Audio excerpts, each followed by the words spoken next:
Peace. It's part 2 for the 7th of August. We've got her back up on the stand. We got the nose where we want, basically what we could get. The best position it could be in. So it's on and in place. We got that figured out. We got a piece of wood stuck underneath the chassis once we got her back up on the stand, just to give us simulate the bottom of the chassis. Joe said he puts the board and then a piece of cardboard, because when you sit on it, it's going to bow down. I might go 2 pieces of cardboard, Joe. I'm at least 250 now. I haven't even got back on a scale because I'm disgusted with myself. But coming soon, September, I go to see the doc, and I believe he's going to put me on the medical weight loss stuff. So, anyways. Next April we should be good to go, but we're dealing with what we got right now. We'll end up spacing it up a little bit just to make sure it can't scratch the ground. But this radiator is not going to work. If it just fits in there, boy, it sure is nice and tight and all that. We're not sitting exactly where we're supposed to be, pretty close. But that lower nipple there is just, it's about a 1/4 inch from the seat. Now, could we stand, if we stood the radiator up, does it change anything? Yeah, maybe. But it'd have to come way back, which we really can't. And I've kind of expected this. So off with the old. We've got this other Burrell new line radiator, but we can't find a cap for it. Talked to the Gary Lobaugh through eBay last night and this morning. This would be perfect. I mean, I don't see why you'd need a bigger radiator than that. I know you guys all got these big old billboards on your cart, but I'm telling you, on the 125 there, we've got a radiator this big on the back, scooping it in. And that thing's never run as cool as it has with all the different radiators we put on the front, and then when we went front and back. It's a capacity thing. This should be more than enough to cool a 125 shifter in 90-degree weather. It should be more than enough. You guys want to go with these big jumbo billboard radiators, knock yourselves out. I want to, like I said, I want to deal without having to do that stupid board deal, putting some pieces of tape on it and then peeling them off as you get up to speed and up to temperature is one thing. But again, I'm not afraid to run my cart at 118 degrees, 115 degrees of water, and I'm not afraid to run it at 150 degrees of water. Anything over that 150, I told you on the laydown cart we got the knots, we got the ignition started to cut out at about 168.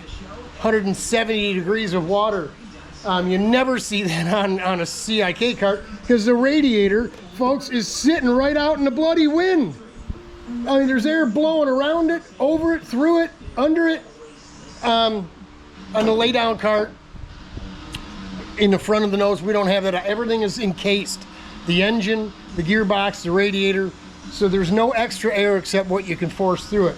It's a much different monster. But I went eBay shopping last night because I knew I was going to have trouble. Took pictures of the, let's see, right off my screen of the measurements of the radiator I'm going to get. It's the exact same radiator I have in the back of the laydown cart.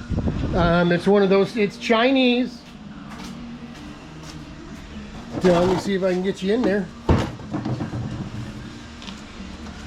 It's triple core.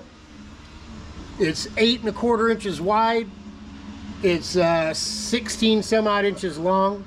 The core itself is 7 3/4 by 11.8, I think.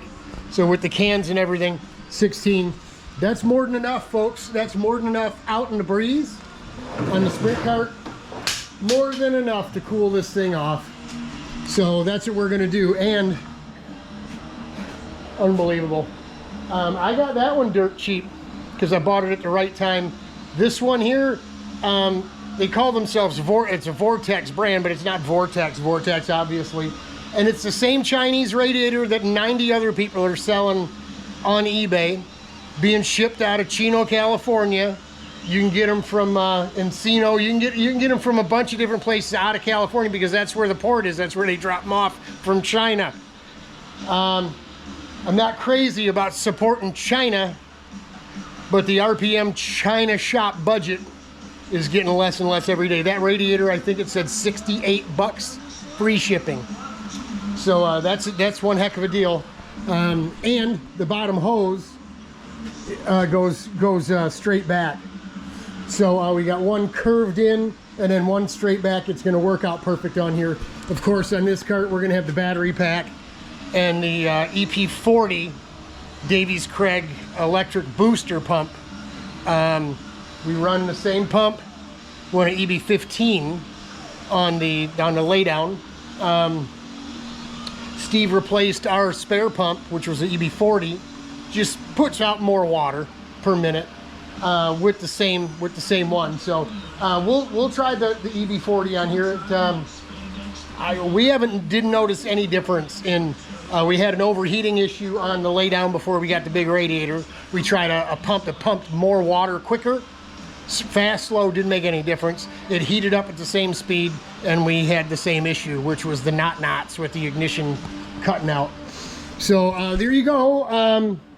Not sure where exactly we're going to put this seat just yet. That's all the way back and straight. Steering wheels, I mean, you're not going to notice any of that stuff. I don't know if you want to cock the seat sideways in here or not. Put a response in the down below the video there, guys. Todd, Joe, you guys. Todd's a skinny guy. His seat's probably straightforward, but I don't think it makes any difference if it's a little twisted to be straight with the steering wheel and the pedals, instead of it being straight and everything else being off to the side. It'd be a little tight on the leg area there. Steering wheel may have to go up yet too. It's all the way down. I just dropped it on there just because.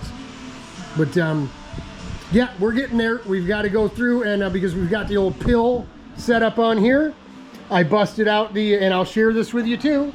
I busted out the setup guide and handling troubleshooting guide from CRG, and it was for these old pills before you did the sniper thing. So it tells you they're numbered 1, 2, 3, and 4.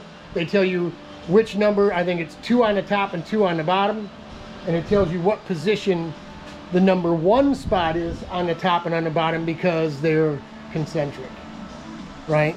They're right hand, left hand, or upper, lower. They're specific.